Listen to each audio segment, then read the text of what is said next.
You are listening to the Lone Star Community Radio on 104.5 KCZW LP Conroe and 106.1 KZCC LP Conroe and worldwide on irlonestar.com. Good morning, ladies and gentlemen. This is Rick Schissler.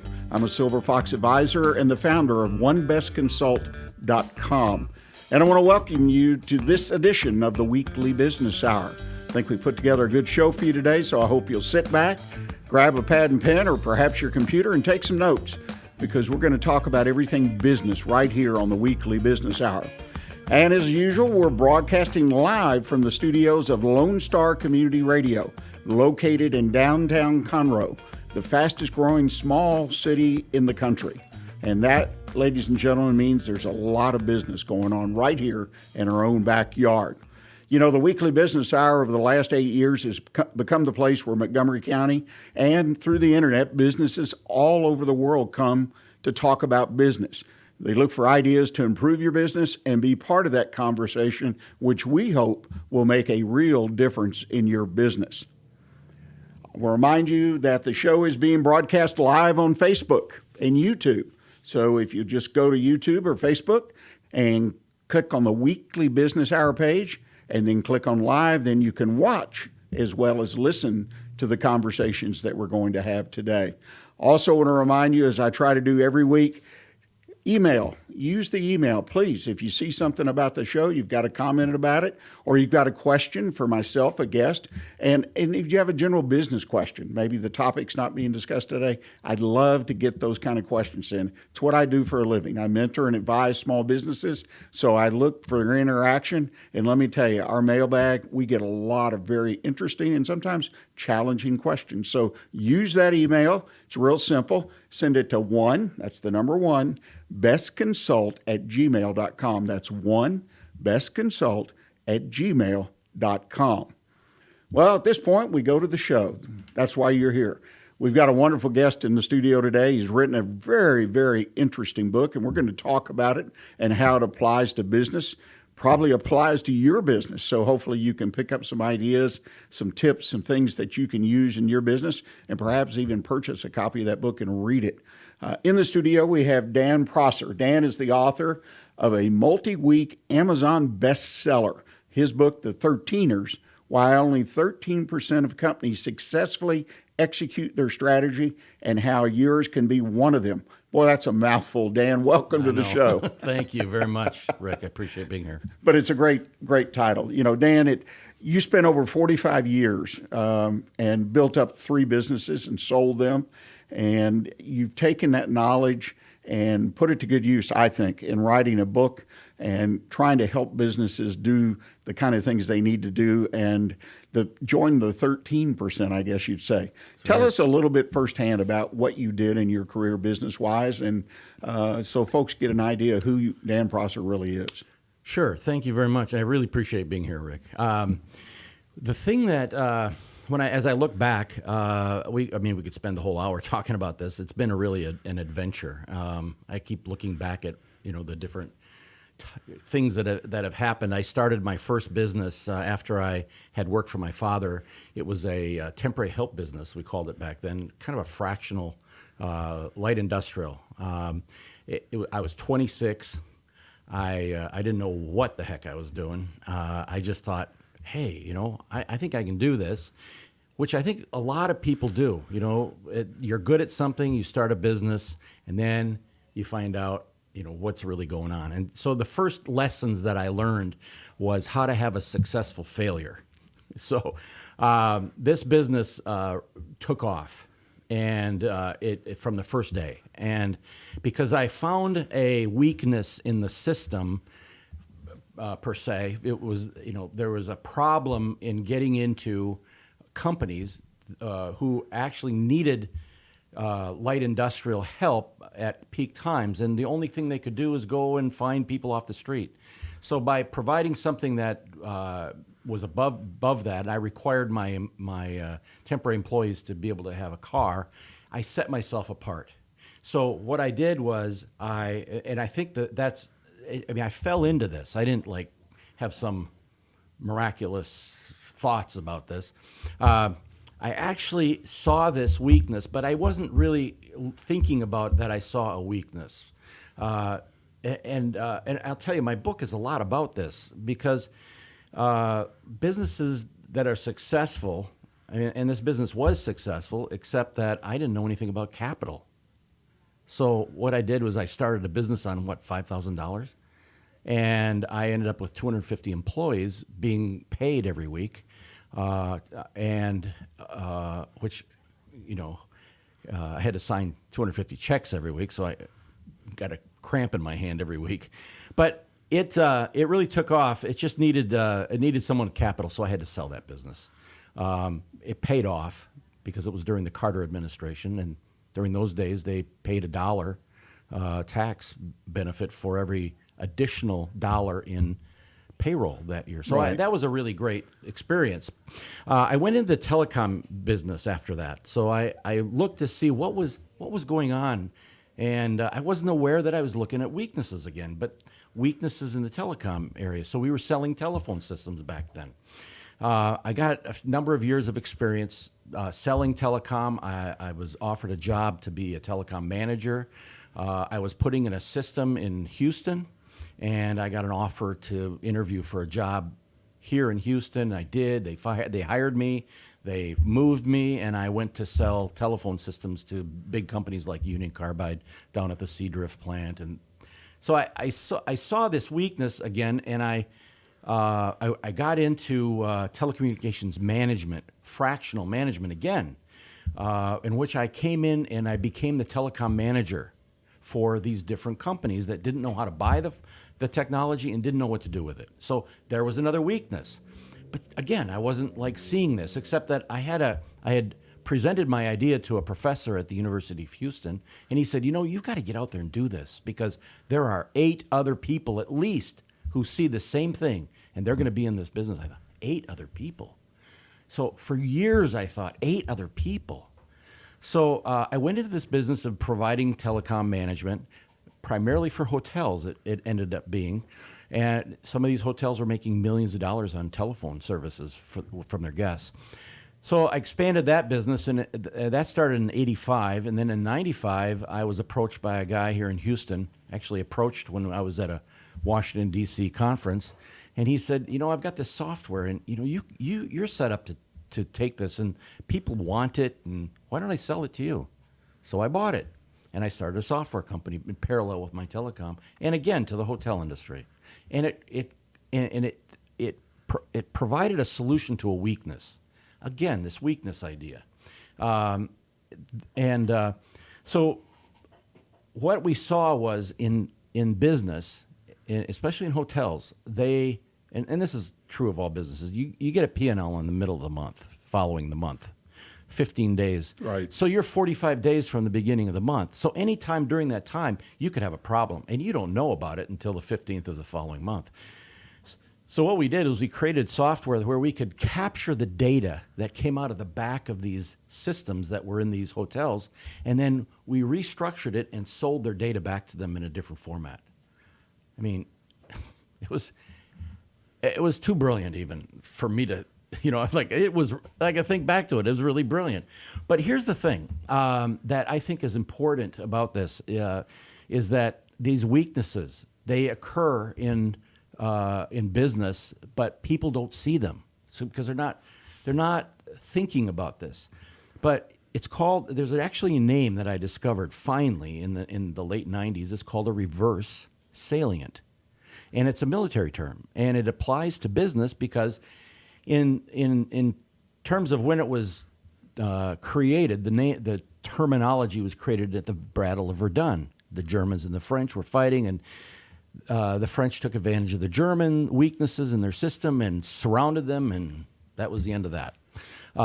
So this occurs in business everywhere. You can even look in the past. You can look at Edison and how he came up with what? Everybody says he came up with the light bulb. Well, he didn't. So there's a guy by the name of Humphrey Davis that actually invented the light bulb in 1800. Edison wasn't born until 1847, and it wasn't until 1879 that the incandescent light bulb was created by Edison, not the bulb, the filament. That was the weakness in the system.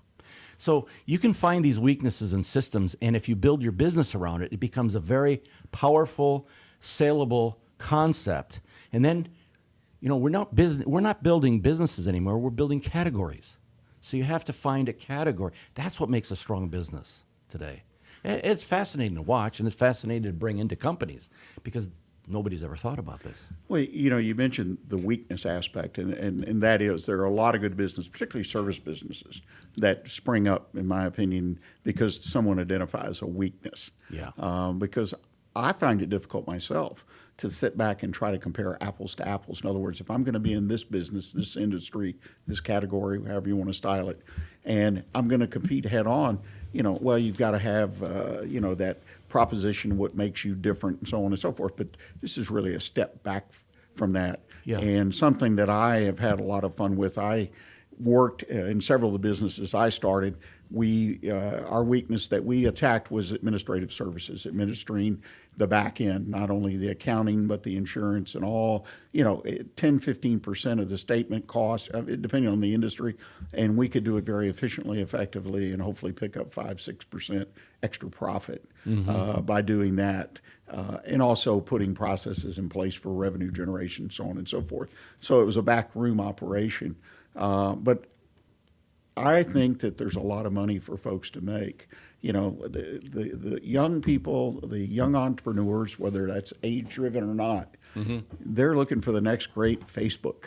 Isn't that true? And that's wonderful. We need the innovators, right? Yeah, exactly. But there's lots of opportunity out there every day, like you intimated, for people just to attack the weaknesses in an industry, a system, wherever it might be. And I've done some business plan competitions and whatnot, and I'm always intrigued. I don't know if you have with some of the ideas people have attacking weaknesses in the most mundane industries. Very successful ideas, as it turns out. So very, very neat that you did that. So you had 40 plus years of experience in dealing with weakness. I have, and the thing that I've also found is that the majority of businesses today are commodities. So there's a lot of commoditization and there's no differentiation. So to create that differentiation, you have to find a category. So you have to create a category and you have to promote that category. And it's a category, not a business you're selling. It's been fun. I didn't know what I was doing most of the time until I started studying it. And it wasn't until I sold my businesses that I actually could see how I could begin to bring that into other companies. And it's been very successful. It's been it's been fun. I mean, you can't complain at all. Well, one thing that I'm curious about with, 40 plus years of working in something that had several businesses, and right now, in fact, we're going through a big discussion on this radio program. We've had several outstanding nationally recognized guests talking about the exit from the business, the sale, the transfer. And in fact, May, we have a whole series, a 4-part show of walking through the steps and how to successfully exit your business. Your last business was the software business? Well, I had the software and telecom business So they were together. Yeah, side by side. I sold them both in the same week at the end of 2001 to 2 companies up in Dallas. What motivated you to sell, though? That's what I'm curious Well, about. I think I'd gotten to the point where I was seeing the limitation on the telecom because things were beginning to change. And a company wanted my name, because my name was highly recognized, not my name personally, but the name of the company, was highly recognized in the industry, so they could leverage it. The other company was not really a competitor, but somebody who needed an adjacency as a company. So they needed to add it in order to expand their marketplace so they could hit more people and then bring their other business in, which was a survey business. So you were motivated primarily, what you saw was a change in the market. Yeah, and I was ready, and I wanted to do something else, and I didn't know what. And so I sold them, and I started traveling up to Dallas. I told them that I wouldn't move to Dallas. I'm like rooted in Houston, and I love Texas. can't imagine anybody not. But I met this guy up there on one of the meetings. He came in to talk to the guy that I sold to, and I met him, and he said that he was doing surveys for best places to work. And so I sat and talked with him for a little while. And he said, "Hey, why don't you come and go to the luncheon with me in Houston, to the best places to work luncheon?" So I met him at that and as his guest, and we sat in the back of the room, and people would get up and they would talk about why they're best places to work. And I turned to him and I said, "You know what? These people don't know why they're best places to work. They don't really know. They just think it's doing a barbecue out the back door, or the CEO knows everybody's name, or I don't know, they do parties or whatever it is." But they really didn't identify what it was that was really going on. And that's what started me really looking at that. And he gave me 2 years worth of surveys one day. He was out of Temecula, California. And I said, "Why don't we find out why these companies don't make best places to work?" He went in the back room, pulled out about a foot stack of green bar paper and handed it to me and said, "Haul that back to Houston and find out." So for 2 years, I researched and interviewed people as to what was going on in these companies, and why weren't these other companies making it. Right. Well, are you going to share the answer? But hold that, Yeah, because we need to take a break. Yeah, I was hoping. And ladies and gentlemen, when we come back, Dan's going to share the answer of what it takes to be considered a best place to work. That should be interesting to everyone listening to this program. So please stay with us, and we'll be right back with you.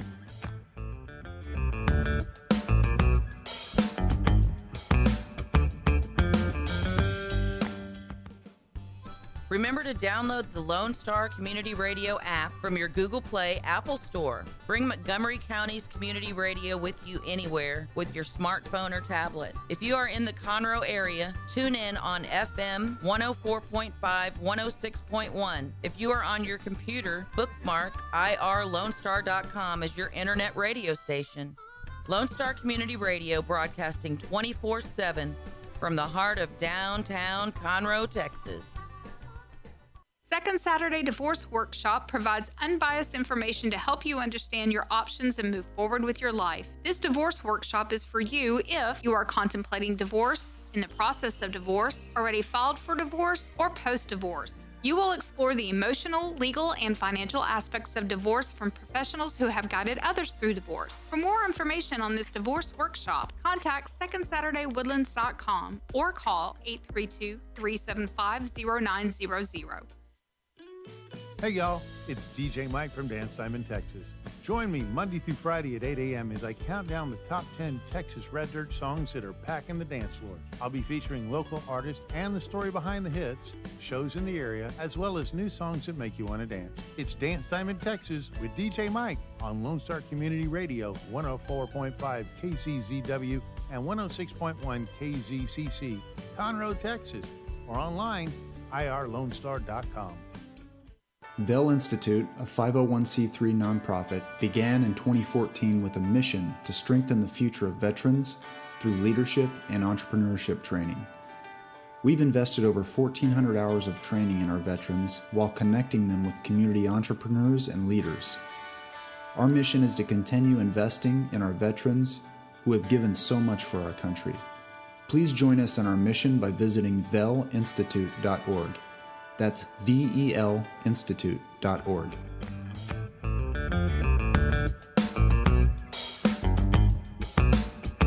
Well, you're listening to the Weekly Business Hour. This is Rick Schissler. I'm your host, and appreciate you joining us today. And I want to remind you that if you're listening to the program and you own a business, particularly in the Montgomery County area, that you can be a sponsor of the show.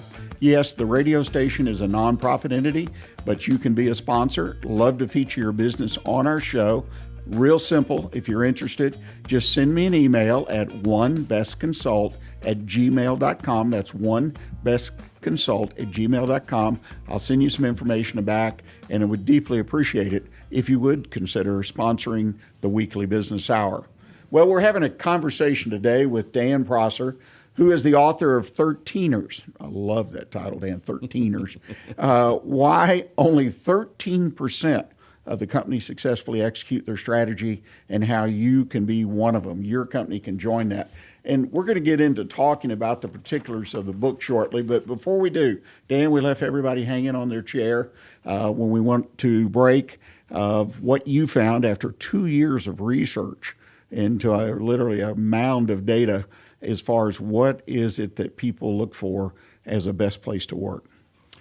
Okay, well, here's the thing that I discovered was that best place to work companies, by and large, this was discovered, I'm trying to remember now who did this research, but they do 3.2 times the revenue of a non-best place to work company. Wow. Which is kind of significant. And so the research I did, independent research for myself, was that, what is it about these companies? So I had been on the board of an organization called Imago, I-M-A-G-O, Imago Relationship International, which is an organization started by a man by the name of Dr. Harville Hendricks. And being on his board, I had also done his work, and so it gave me kind of an insight into human beings and how human beings operate together. So a lot of non-best places to work are they don't treat people. So it's easier to start with, well, what isn't the best place to work? So if you're looking at people as if they're not human, or you objectivize them, you tend to have a more difficult time running an organization. There's a lot of that goes on. I went into non-best places to work to interview people, and I was appalled at how people felt treated. And they say, people who quit don't quit the company, they quit the manager. So there's a lot of people who think hierarchically. They want to manage top down. They want to tell people what to do. And it doesn't work. It, by and large, is a real showstopper for companies that, they go into business, they think they're going to make a lot of money, and they have a great idea, but then they can't hire the right people, or they can't keep the right people. They have high turnover. So I guess that didn't really surprise me all that much. But I also knew from my own experience that my employees really liked working for the companies that I had, and I had the right kind of managers working with me. And we did some really creative things and really tried to make it a nice place to work. And the key was, and I didn't realize this until I went back and started looking at best places to work companies, the key was that I allowed people to contribute to what the direction of the company and how we were going to get there. Okay, so, I didn't have all the thinking going on. I just was trying to be, collaborative with people. But the one thing I discovered was that in companies that are really performing well as a best place to work, for example, is that the owner of the company or the CEO is what I call contributable. Like contributable CEOs have more participation, and people feel like they're contributing to something that's meaningful.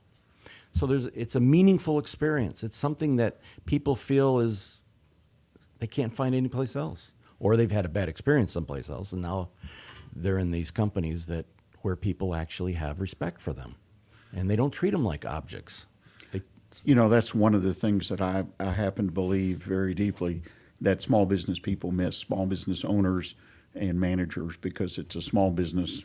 And lots of times, as you well know, small businesses, 60, 70% of the time are started by people who have an expertise in what they're selling, building, whatever. Yeah. And they don't really have any management training or any real experience, except maybe if they work for a large company and they got some, but they come into these things with their eyes not really wide open to the possibilities of doing what you say, because people want to belong, right? Yeah. That's a basic human characteristic. And to see that when you have a business that you will attract and keep good people just by allowing them, as use your word, contribute, belonging, making things happen.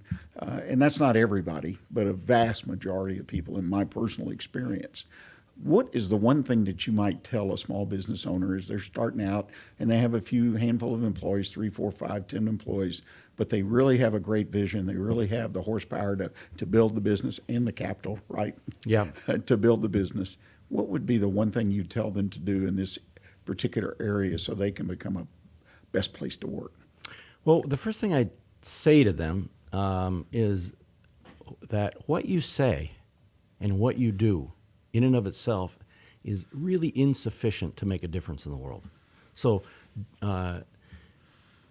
what makes a difference is who are you being for other people. So if you build a business, and like you said, people are good at something, so they start a business. I mean, you remember the E-Myth back in the 80s? Was it the 80s? It was a great book. Long ago. Yeah, it wasn't that long ago. It doesn't feel like it was that long ago.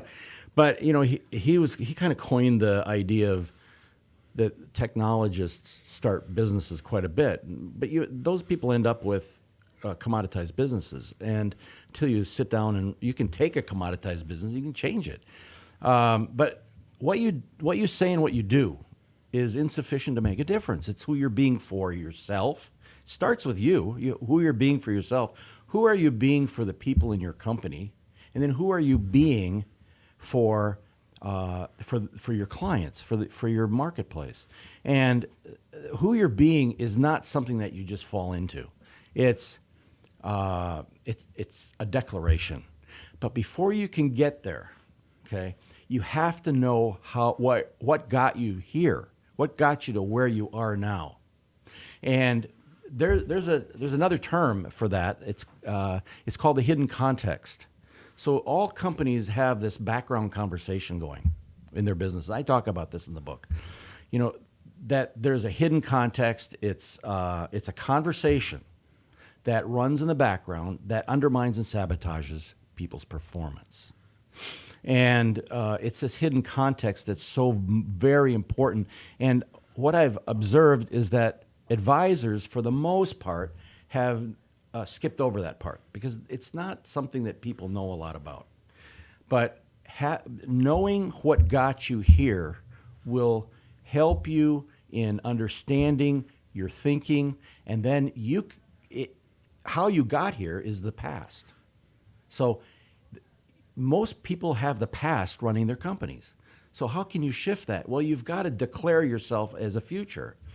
I know that sounds weird, okay? So when you declare yourself, you're actually declaring out loud to each other who you are for the world. I mean, it could be that big, okay? And what I want my clients to do is I want them to stand in that future, not stand in the past and try to figure out how to get to that future, because those incremental steps are only past informed. So what are you creating? Every step of the way, you're just recreating the past. And so it's why people say, well, you know, my future looks like my past. Everything looks like we've already been there. So when you create a future, when you declare a future, because futures can only be declared, you're actually creating a leading indicator versus a lagging indicator of the past, how you've been operating in the past. So it's a interesting concept, and it's also an interesting process to take people through. And when you look back from the future, you can ask yourself a very different question than how do I get there? I can ask the question, well, how did we get here? Or I can say, what's missing that if it wasn't missing, in reality, I'd be here at this future that I've just declared. So it's a very different approach. But I think it's becoming less and less, out there. It's more and more out there. It's less and less. I kind of feel like I'm in that movie Back to the Future, right? Yeah. But no, it makes a lot of sense, and I hope people pick up on that, because I do. Folks get grounded too much in the past. The past history is important for lessons we can learn, but we've got to apply them forward in different ways, because the future, right, is always different. Well, ladies and gentlemen, we've come to the bottom of the hour. We're going to take a break. And Dan, we're still not talking about the book yet. No, we haven't. So if you don't mind, please stick around. I will. And we'll get into the book, because I think the book has a lot of interesting aspects to it that people, I believe, should read this book, particularly if they own a business. So please stay with us, ladies and gentlemen. We'll be right back with you.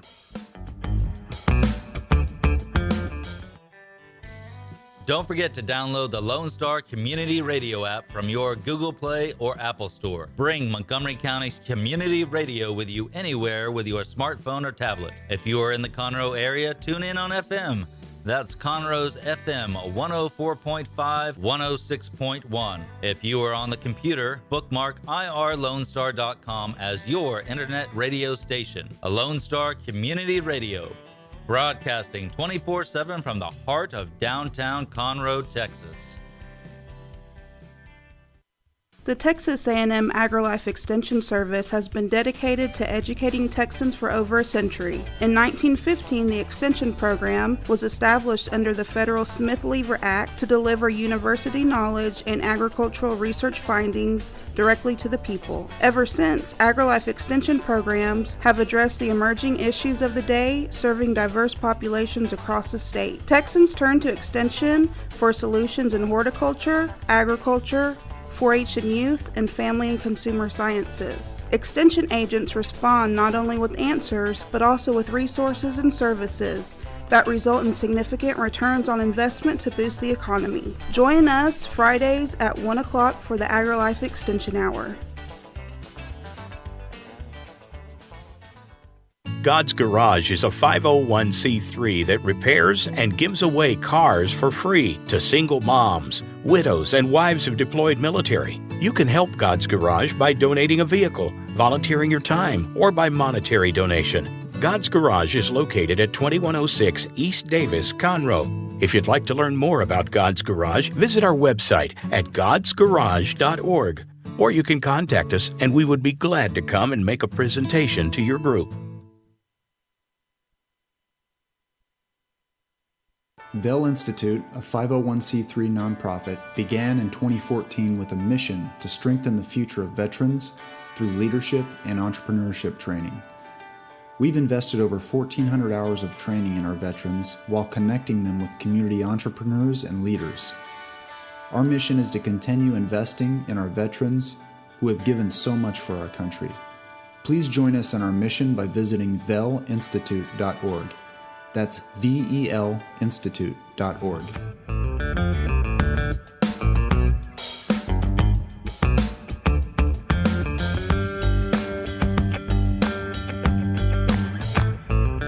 You are listening to the Weekly Business Hour. I'm Rick Schissler. I'm your host.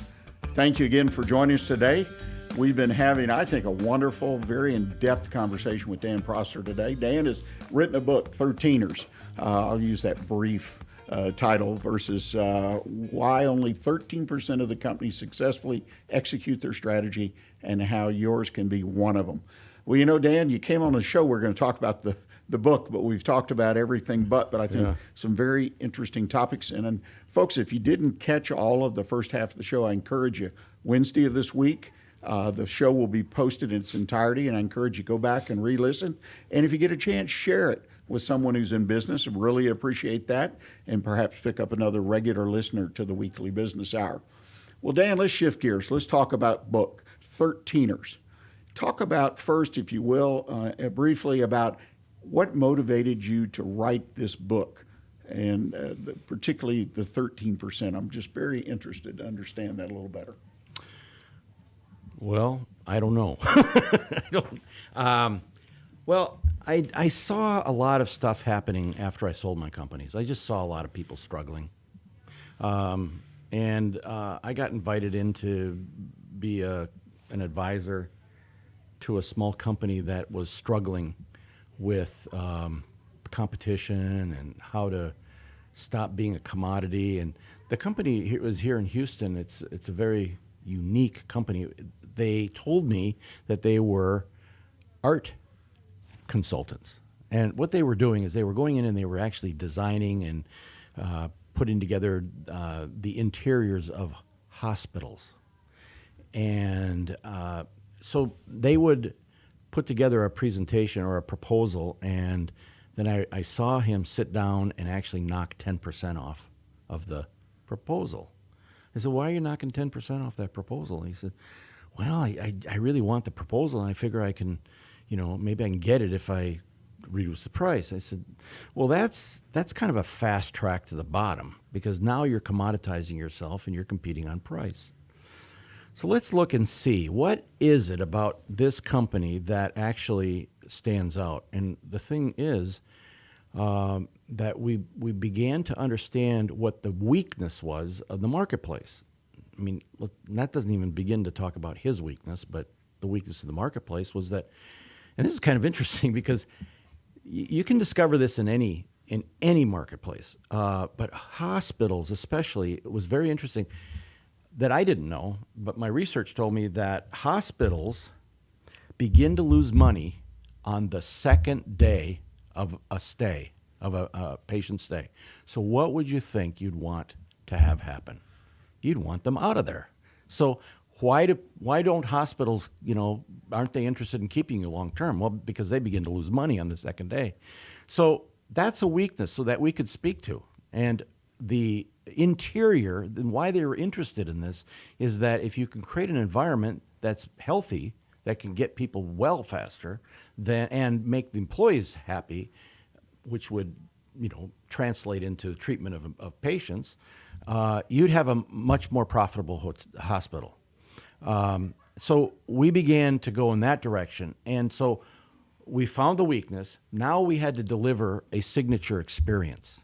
And we designed, so everybody in that industry would go, in competition, would go into a presentation with the board of a hospital, and they'd put up a PowerPoint, and they'd say, here's what we've done, here's all the things we could do, and here's the kind of art and all that stuff. And we watched that. I watched that, and I saw, that everybody was doing the same thing.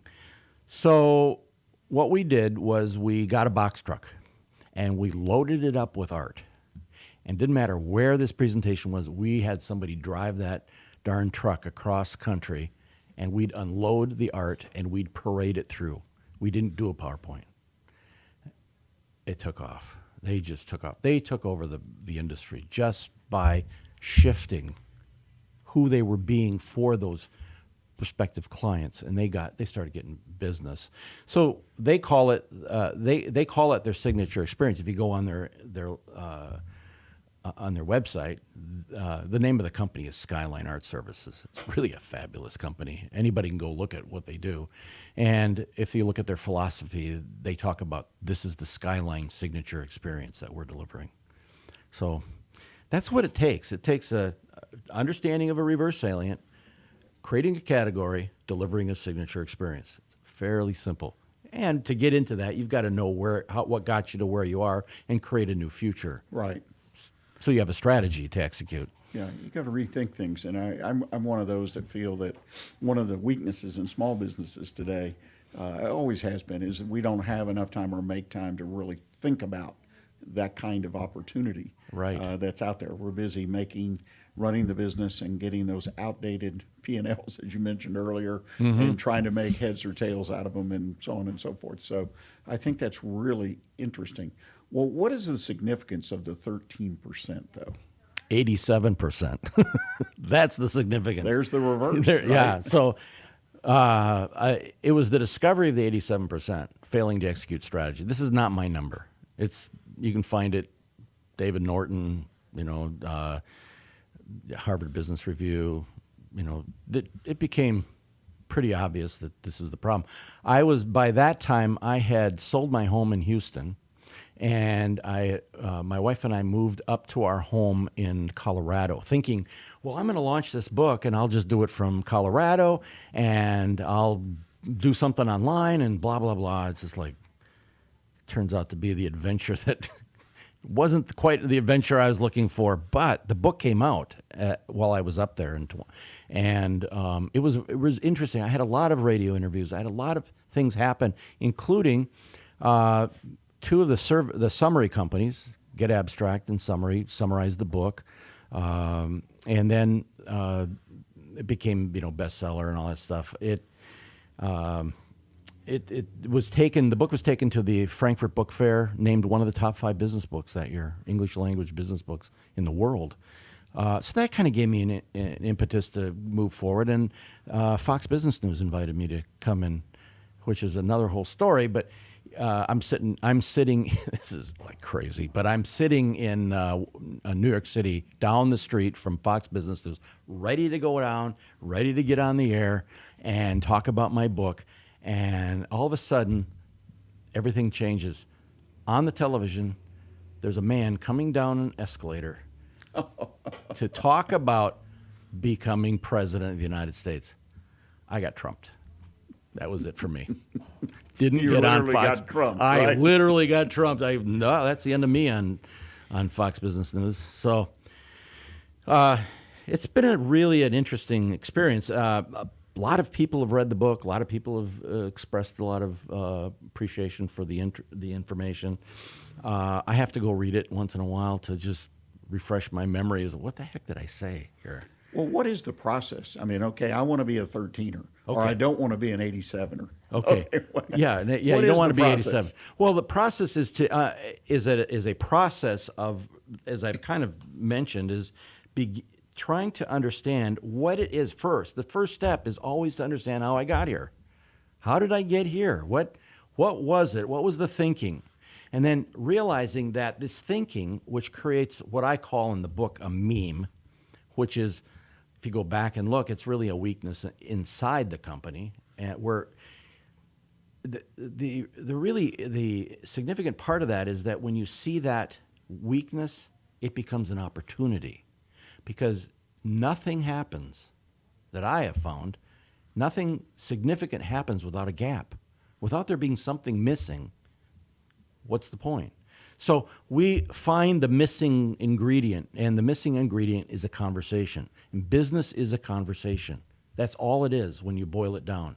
It's just a conversation. And what we want to know is, what are the conversations that lead up to a company not being able to fulfill on its strategy and running into trouble, running up against the wall, as I say. And so if we could find that, that's a very, very big breakthrough. And it's a conversation, and it's negative. It limits them. It undermines their ability to move forward. And it's this aha moment. Okay, now we got this revealed. Now we've got to create a new place to stand. Well, what's the conversation that we want to have follow us? What do we want to follow? Where do we want to be? So we create a new place to stand by declaring who we are in the face of, here's how we've been being, and here's the conversation. It's called the hidden context also. I call it a meme, but it's a hidden context, and means a background conversation. So that's the first element of it. That's the first phase of it. Then we need to discover exactly what are the conversations that have led to the performance that we have, which are, it's pretty bad usually. And then looking at all the different, I'm kind of shortcutting this for time purposes, but we're looking at the key result areas of the company, and we're measuring that. So we need a measurement. We need another gap. So we ask, well, if we're going to perform and produce this extraordinary outcome that we say that we want, and we're going to operate at a 10 or 100, 10 being the high, what objectively, where are you operating now? Let's marketing, sales, manufacturing, whatever the key result areas of the company is, finance. Where do you think you're operating? What's the number? And when you create the number, you create the gap. So they say, well, we're doing marketing, we're at about a 4. Well, that's a 6 gap. That's a measured gap. We can see that. And now we can say, standing in the future, standing in the 10, what's missing? That if it wasn't missing, we'd be at a 10. We could say, we're really hitting all cylinders. Right. So that's the process, and you then work- we got to you work execute to the it. You work to the gap. Yeah, and so we got to put those missings into play, and so that's the strategy execution. So it's why do only 13% of companies execute their strategy? Well, really, it's why do 87% fail to execute their strategy? Right. And let's do something about that. Well, I find that deeply interesting. I think it is a reality. It is a fact. And the idea, if folks listening, if it's improving your business. You want to boil it down to simple. It's improvement, working on improvement. But by the fact that you do have a roadmap and you determine your example, marketing, hey, I've got a gap. I've got 6 points I need to make up. Mm-hmm. And regardless of the scale that you use to evaluate it, but you identify and make up. And only 13% of the companies are hitting on all cylinders, and that makes sense. I mean, you can look at the stock market and you can look at their financials. There's all kinds of measuring sticks out there that are very important. Well, I can't thank you enough for coming in. This has been a wonderful, wonderful conversation. You're welcome back anytime. If folks are interested in getting in touch with you or getting the book, what's the best way for them to get in touch with you? Well, I like people to connect with me on LinkedIn, and you can just find me, Dan Prosser, Prosser, and find me there. And if you do that and connect with me, then I'll send you a free download book, the whole book, in a PDF, plus some other information.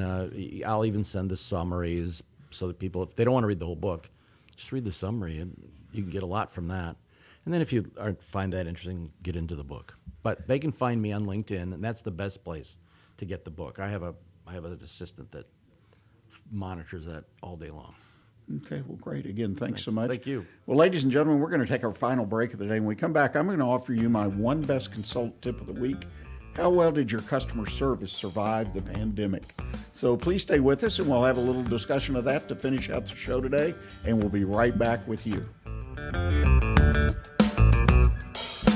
Second Saturday Divorce Workshop provides unbiased information to help you understand your options and move forward with your life. This divorce workshop is for you if you are contemplating divorce, in the process of divorce, already filed for divorce, or post-divorce. You will explore the emotional, legal, and financial aspects of divorce from professionals who have guided others through divorce. For more information on this divorce workshop, contact SecondSaturdayWoodlands.com or call 832-375-0900.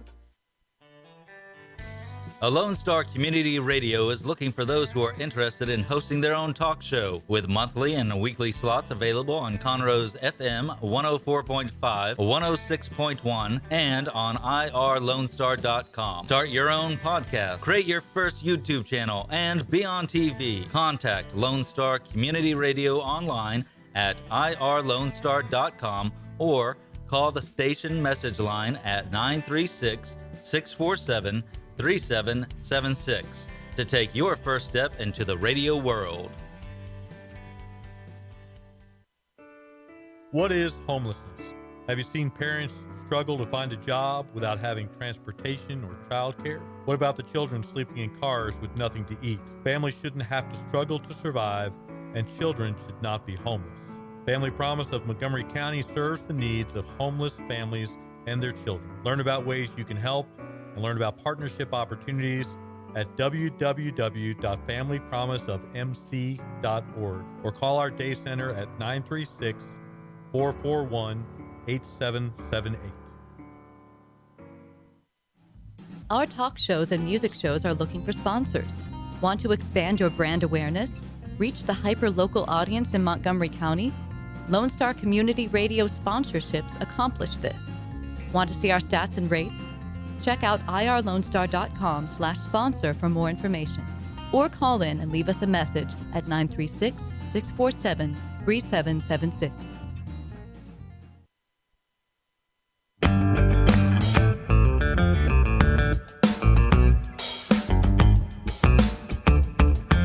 You are listening to the Weekly Business Hour. I'm Rick Schissler, I'm your host.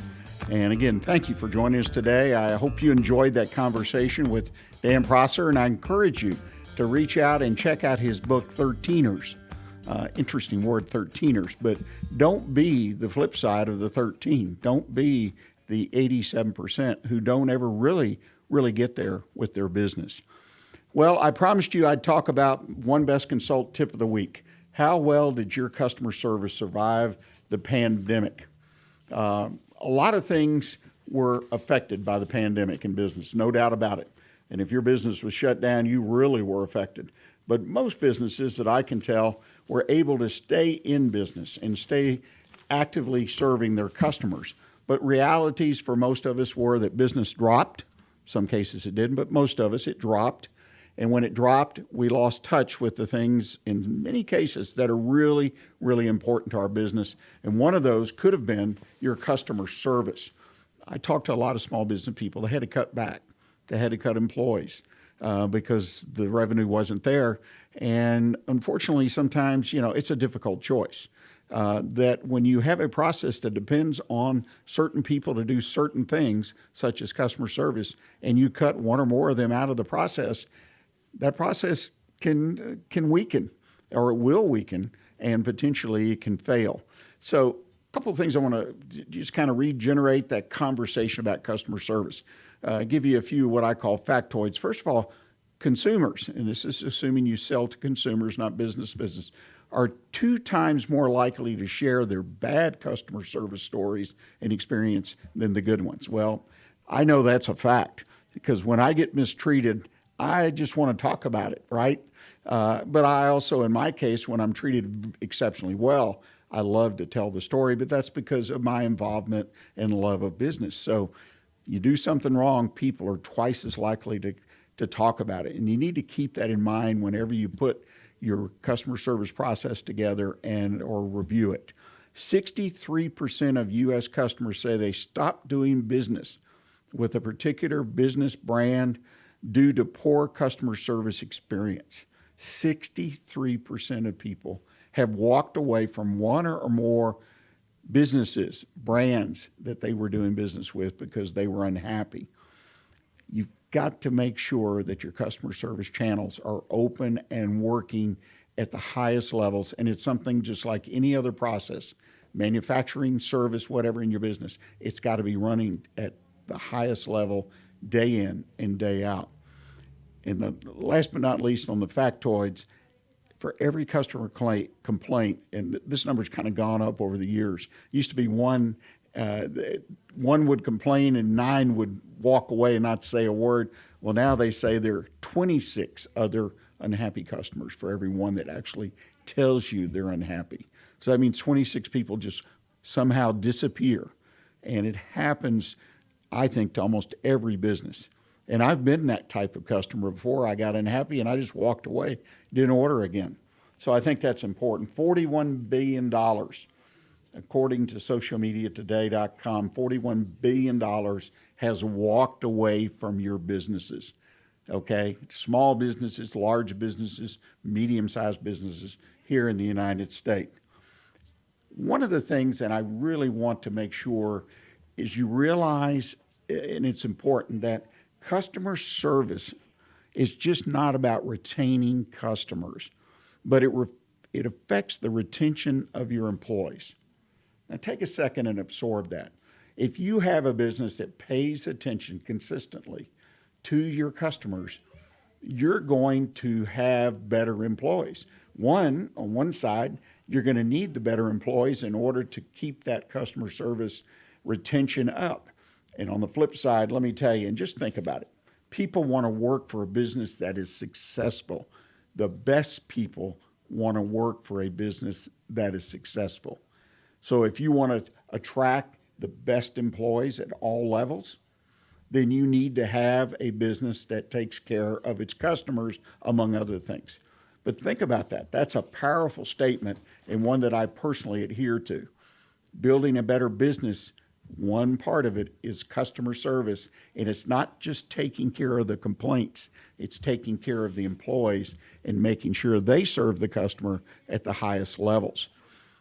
A positive experience with your company is good for everyone involved, and you too can enjoy that experience. So I think it's important to remember that. As we close out the program today, I also want to remind you that we've got a series coming up. Patrick Wilk, director of the McNair Center for Entrepreneurship and Free Enterprise, is going to be bringing us the heart of the hustle. So keep an eye on our programming because we're going to start running those in the near future. The heart of the hustle, which will be interviews with well-known entrepreneurs, how they made their business work, how they avoided certain mistakes, and how they corrected those they made. So very inspirational and I think very educational. The heart of the hustle. Look for it. Thank you again for joining us today, and I hope you will seek to join our community with your business. And look for a video cast of today's program on the Weekly Business Hour page at irlonestar.com, onebestconsult.com, Facebook, YouTube, and all the other popular social media outlets. And also, I encourage you, stay in touch with what's happening here in Montgomery County, right here on Lone Star Community Radio.